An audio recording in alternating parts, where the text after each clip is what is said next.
ప్రభుత్వంలో భాగస్వామ్యంలో ఉన్న కార్యకర్తలు కానీ మా సహచర ఎమ్మెల్యేలు కానీ మీరు వ్యక్తిగతంగా ఏ తప్పులు చేసినా అది ప్రభుత్వం మీద పడుతుంది. అలాంటి తప్పులు జరగకుండా చూసుకోండి.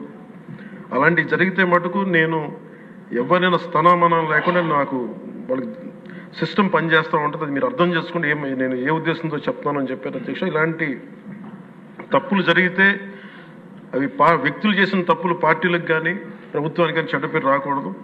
దాన్ని ఎలా హ్యాండిల్ చేసుకోవాలో జనసేన పార్టీ తరఫు నుంచి నేను మా వాళ్ళందరికీ కూడా ఒకటే తెలియజేశాను.